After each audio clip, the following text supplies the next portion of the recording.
This is the Hockey Podcast Network, your home for hockey talk on every team in the NHL. Calgary Flames fans, it's time for Flames Unfiltered.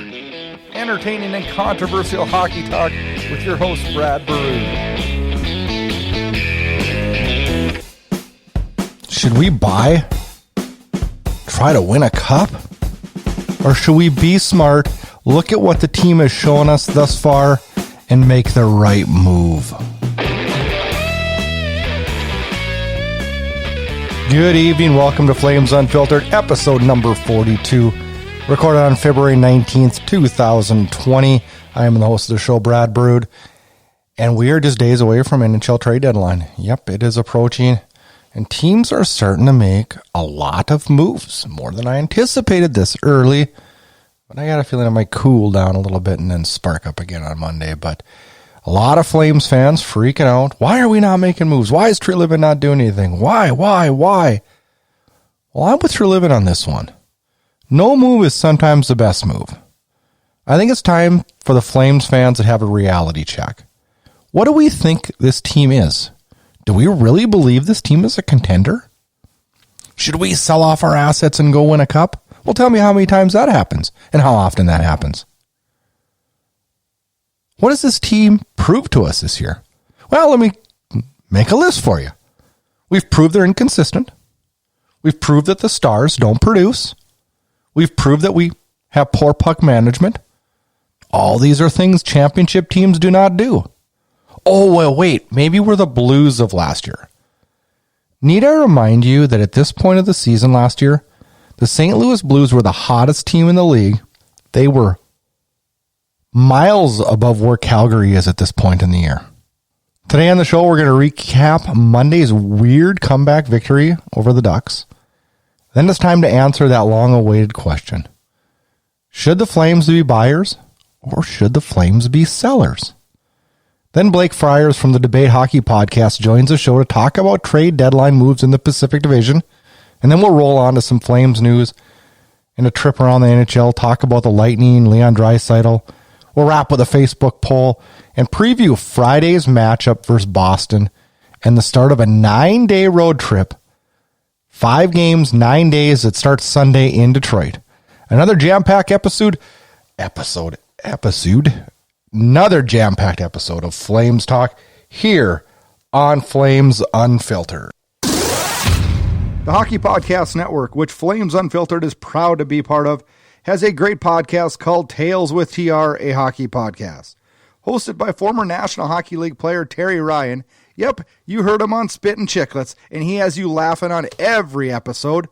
Check out Tales with TR, a hockey podcast on the Hockey Podcast Network. Every team, everywhere. The Hockey Podcast Network.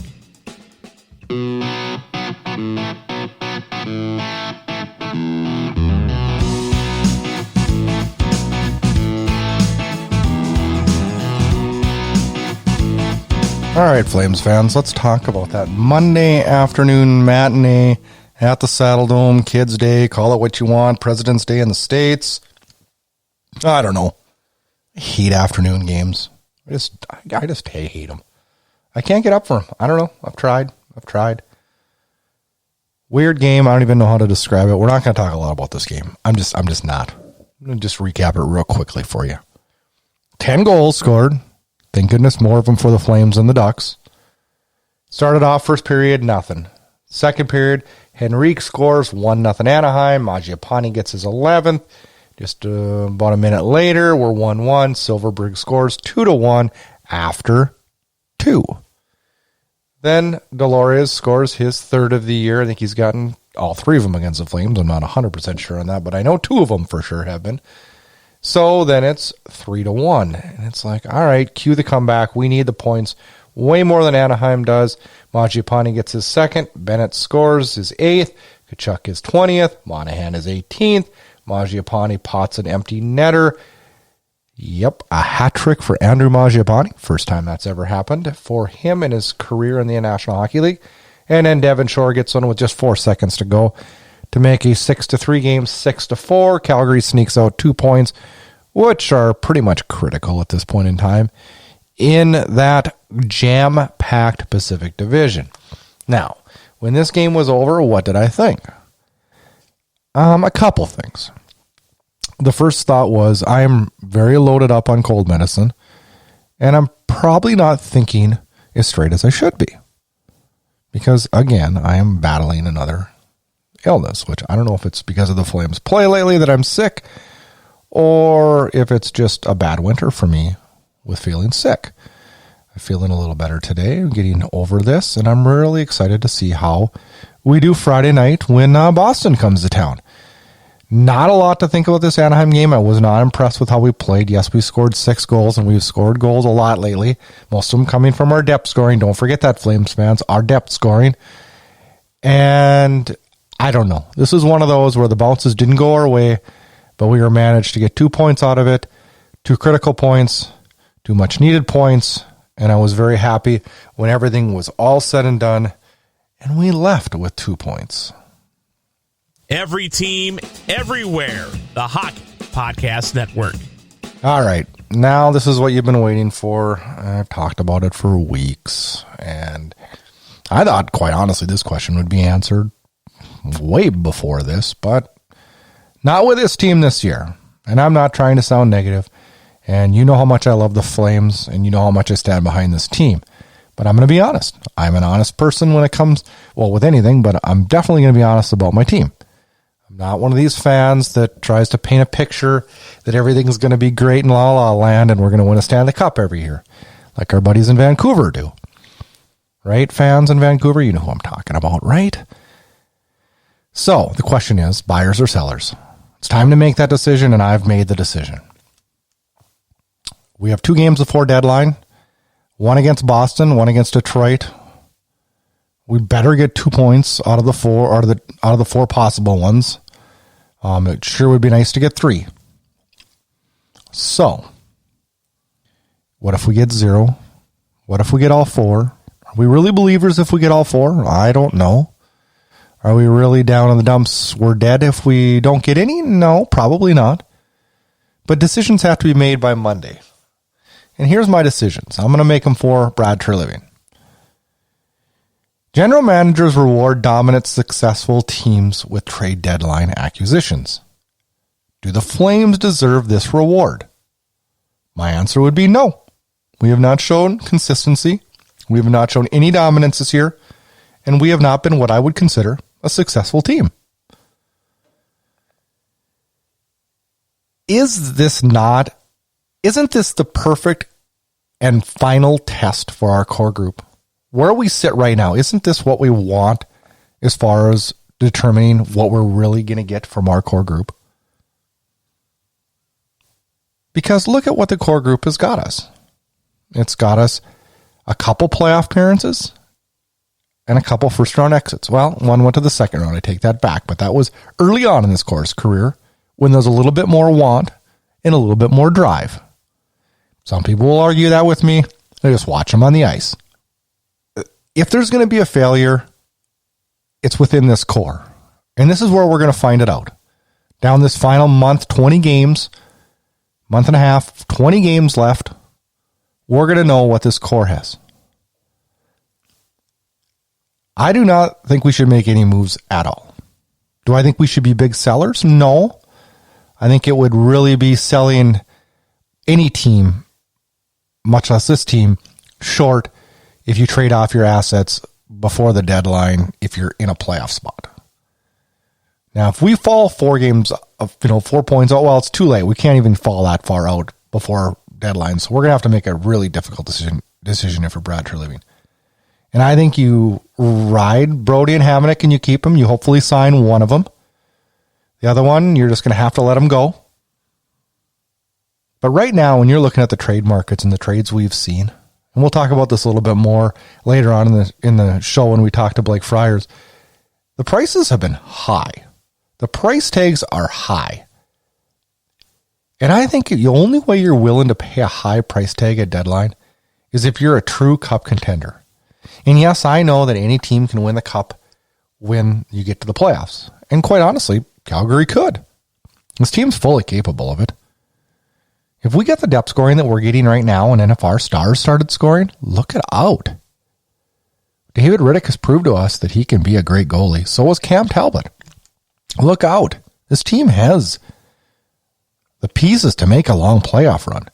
But I don't think tinkering with it right now and spending a bunch of assets to bring in a deadline guy or a rental player is going to do anything helping this team move forward.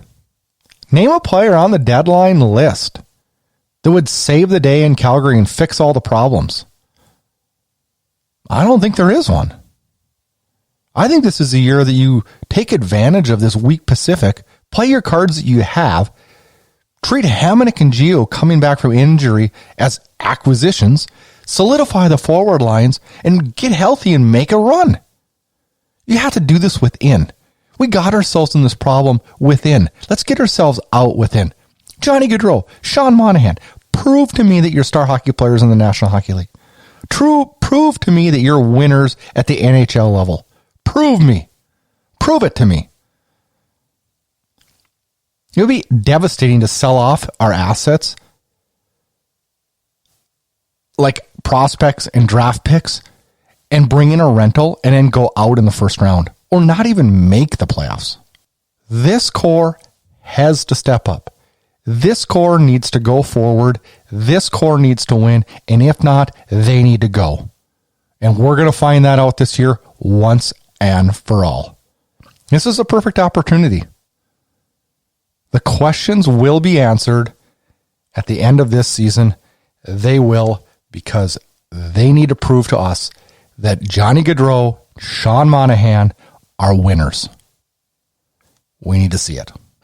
NHL news, opinions, and controversy. Joining Flames Unfiltered now for a little Pacific Division pre-deadline moves talk is Blake Friars from the Debate Hockey Podcast. You can check that podcast out on Inside Edge Hockey News.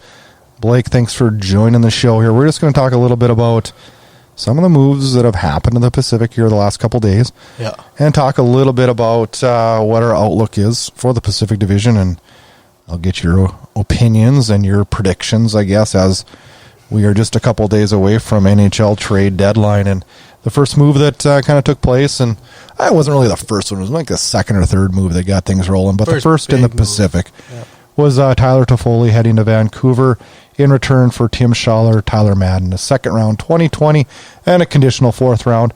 Quite a price to pay for Vancouver, but also a pretty good asset heading into the playoff stretch for Vancouver. Also, your thoughts on that trade? I really like it for the Vancouver Canucks. It gives them a right-handed shot that they've desperately needed with Brock Besser out up to 8 weeks. He can play power play, he can kill penalties.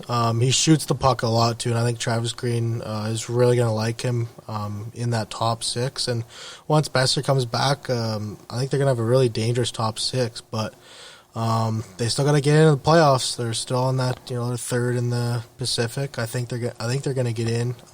They play Minnesota coming up here. But I really like this trade, though. Well, with the price you paid, I hope that Vancouver gets into the playoffs, and I think they're a quality enough team to do so. You don't really see in-division trades very much. You do though when teams are in desperation mode like LA is. Yep. And LA got a pretty darn good return here. Mm-hmm. Madden's gonna. He's going to be a player. He's going to be a player. I mean, there's questions there, but you're getting a second round in this year's draft, which is a deep draft. And then Tim Schaller is not a bad player. You just don't know. He's one of those players that you just don't know what you're going to get in the long term with him. I wouldn't say it's a deep draft, but I think it's a deep top 20 in the first round deep. I don't think it's. I think it kind of tells. I was looking at it. A lot of what the scouts are saying though is that this is a good year to have picks. The one thing that does concern me as a Canucks fan is Vancouver's got no picks in the first and second rounds. Calgary's been there before, and it's not fun. Yeah, and a team that's been building through the draft the last 4 to 5 years. They essentially said, "All right, the Pacific Division is anybody's to have."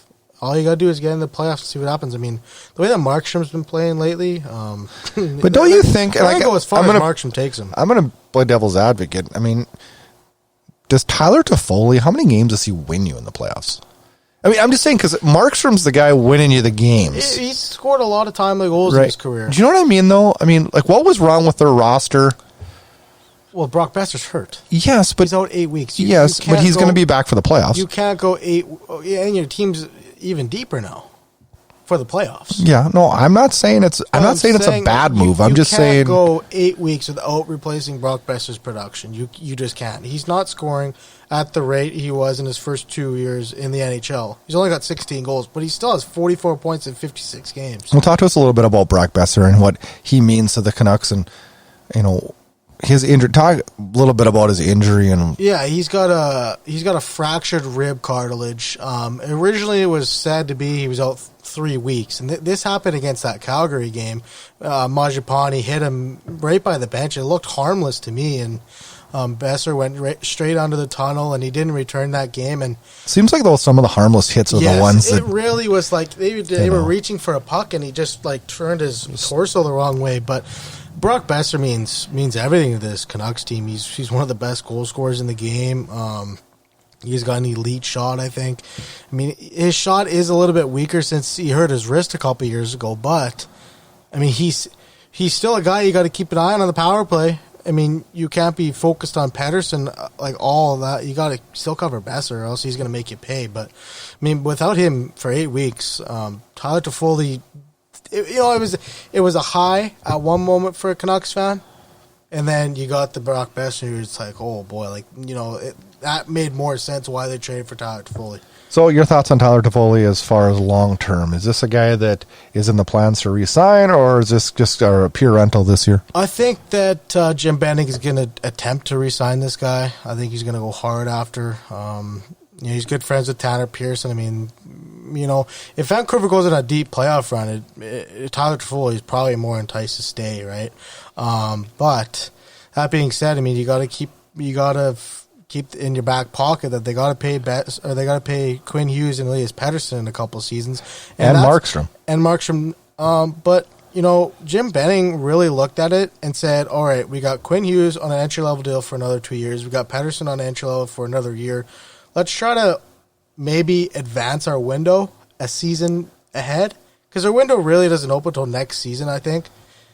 If they get Markstrom signed. I really think they'll do. I think that's the most critical thing if you're a Vancouver fan. I think he'll sign around a 4-year deal at $6.5 million. But Tyler Toffoli, going back to what he brings to this Canucks team, he brings leadership. He's won a Stanley Cup in 2014. He's got playoff experience on a team that doesn't have much of it. They're a pretty young team, right? And like I said, he brings that shoot first mentality, and like I said, he drives play, and I think he'd be great. He's making his debut tomorrow night, tonight with Pettersson and Miller against the Wild tonight. So we'll see what happens.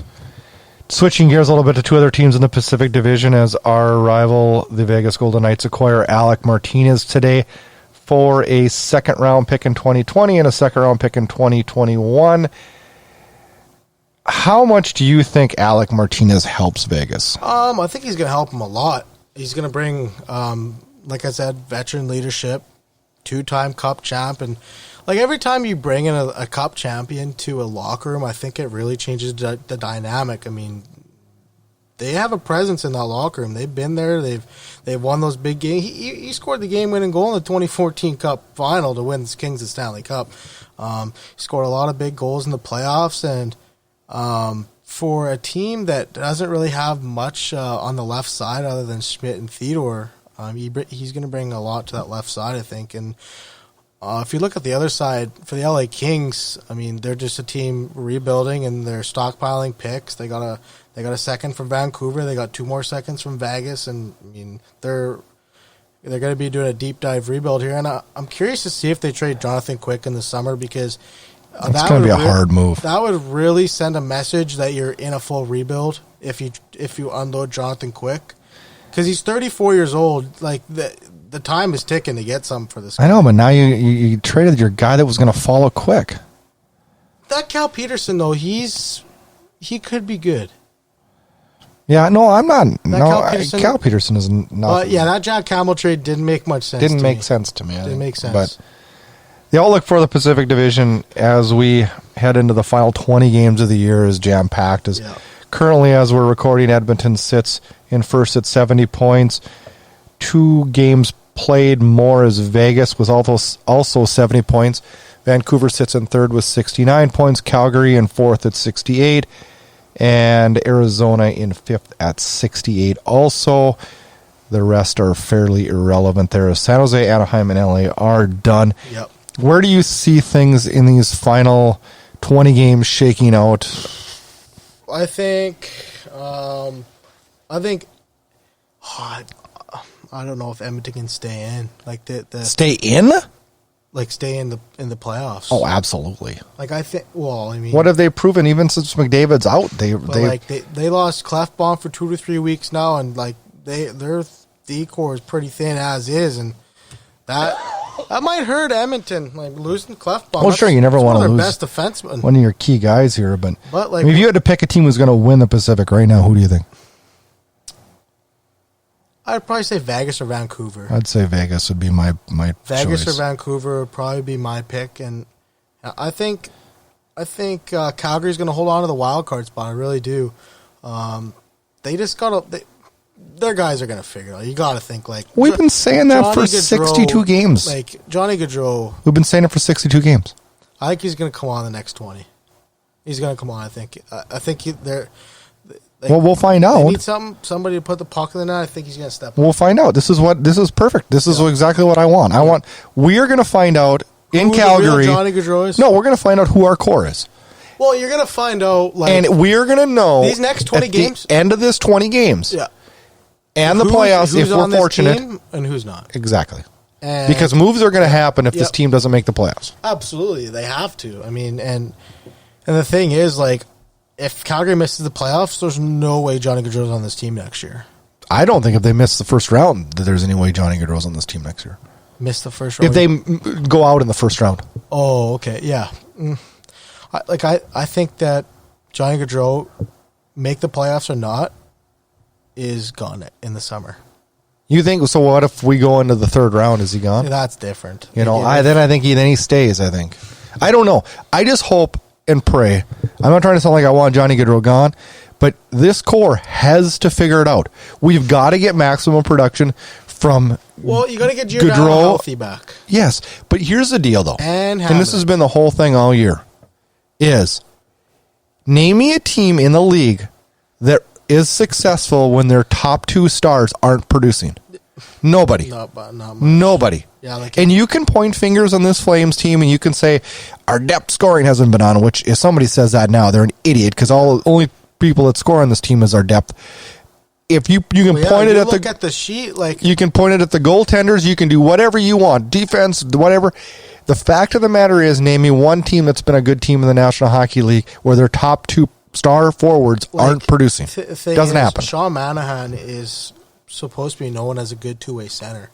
Well, he's a minus 20. He's actually been better this year, believe it or not. Minus 20 though. Yeah, because because they're not scoring though. That's the thing. True. That's true. Your minus gets inflated when you aren't scoring, and when Gaudreau and Monahan are working at about 20% of the productivity as they were last year, everything's going to look bad. Hanifin struggled a lot lately too. We just defensively. There has been.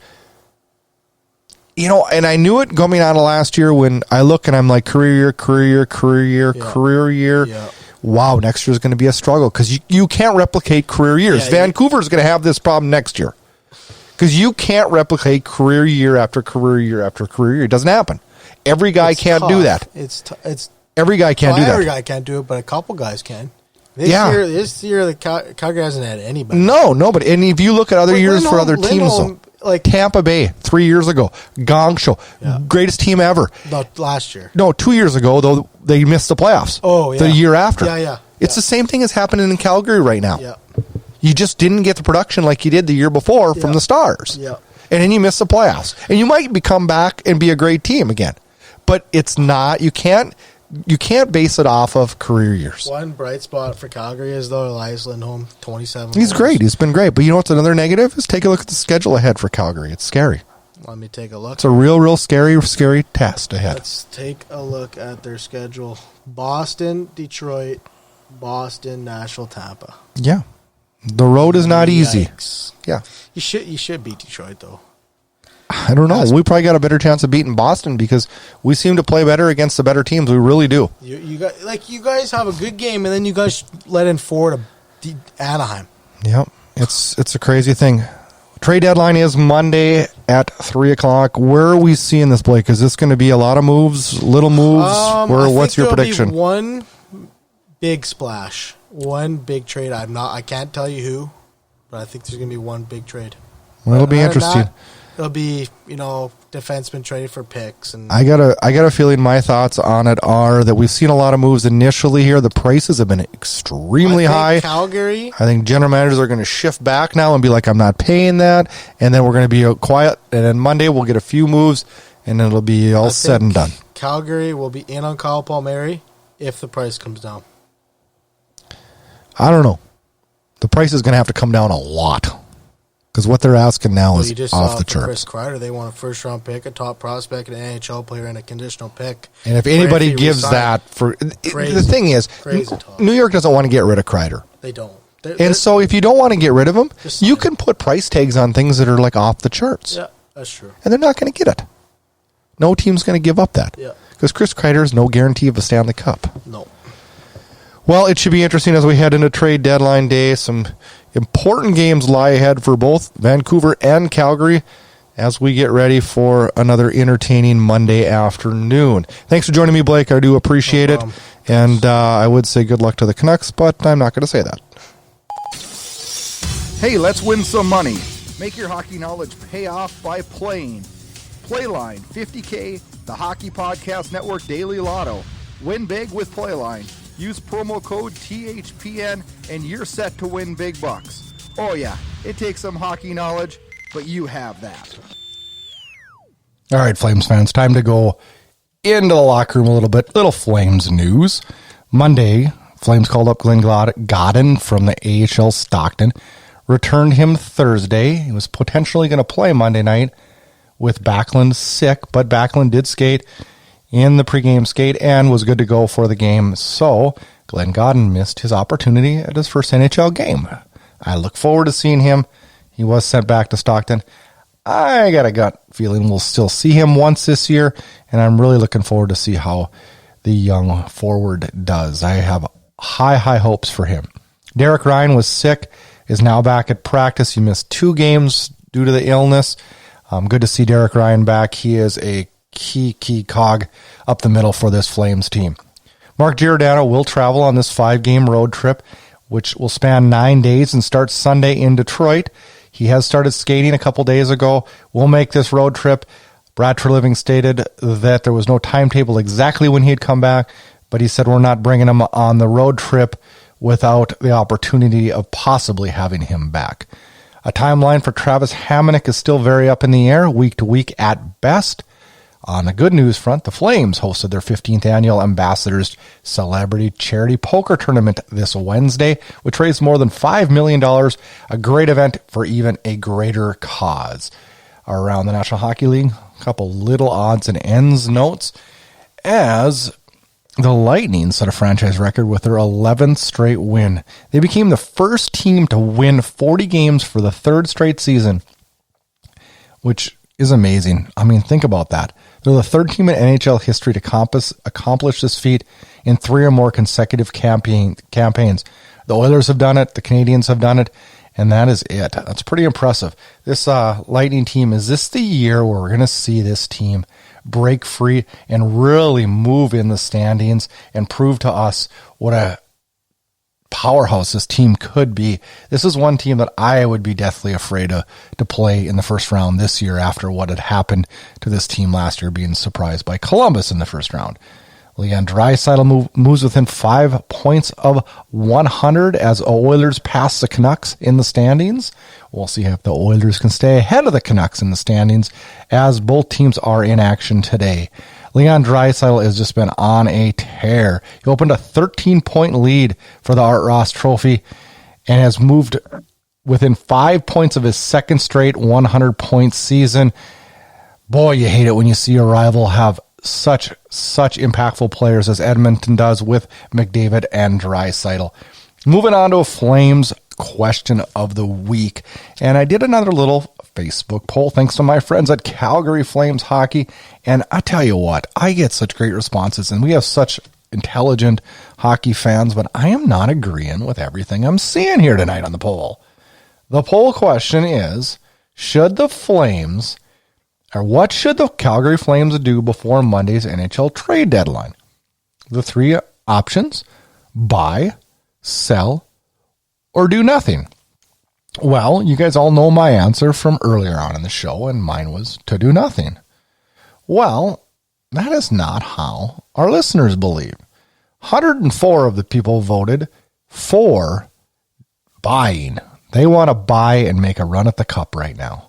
54 answered sell.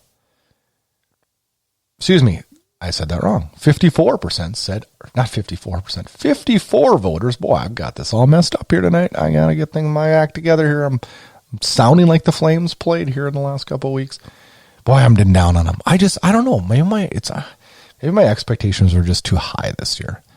I think it's just because when you watch a team and you see the talent that the Flames have, and you see their top producers not producing, it's heartbreaking. It is, because I know this team this is a good hockey team, you guys.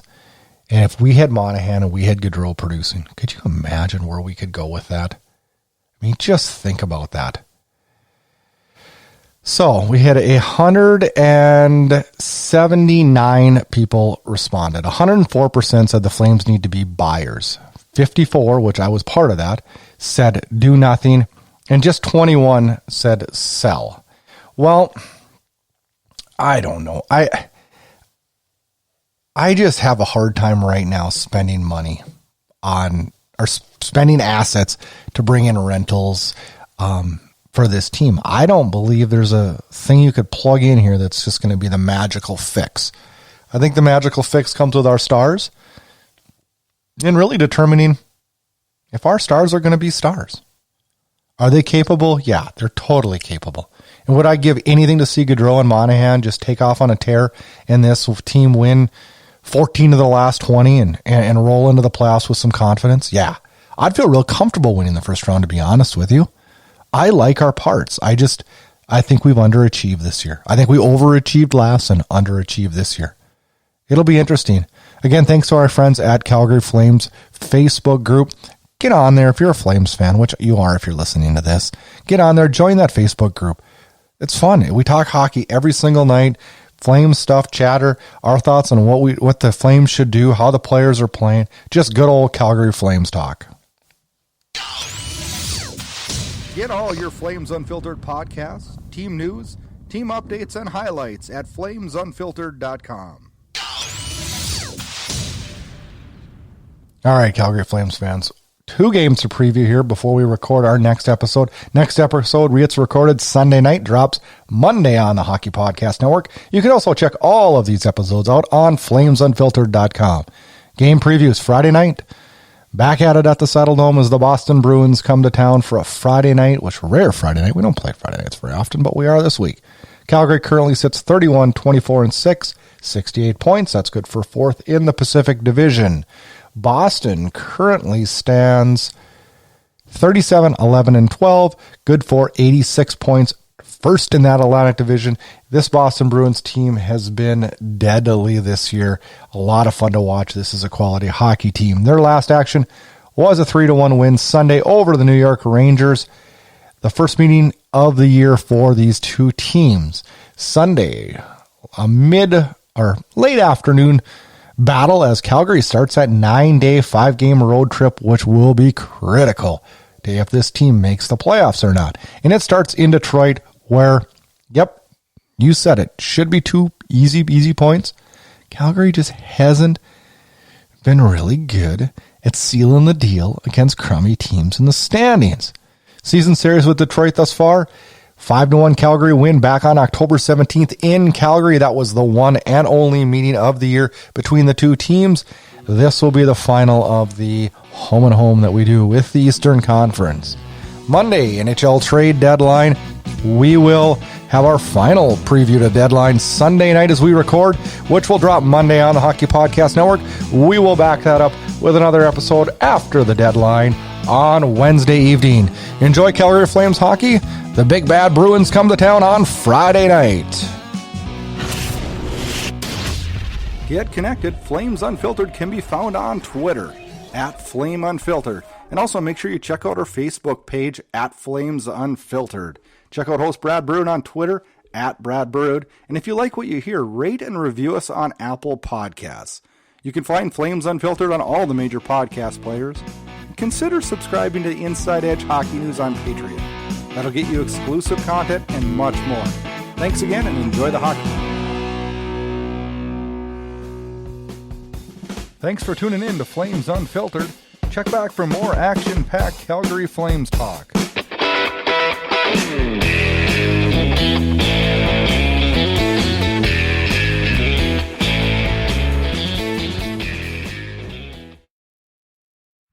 You're listening to the Hockey Podcast Network on Twitter @HockeyPodNet. New episodes every Monday and Thursday. Download at thehockeypodcastnetwork.com or wherever you get your podcasts from.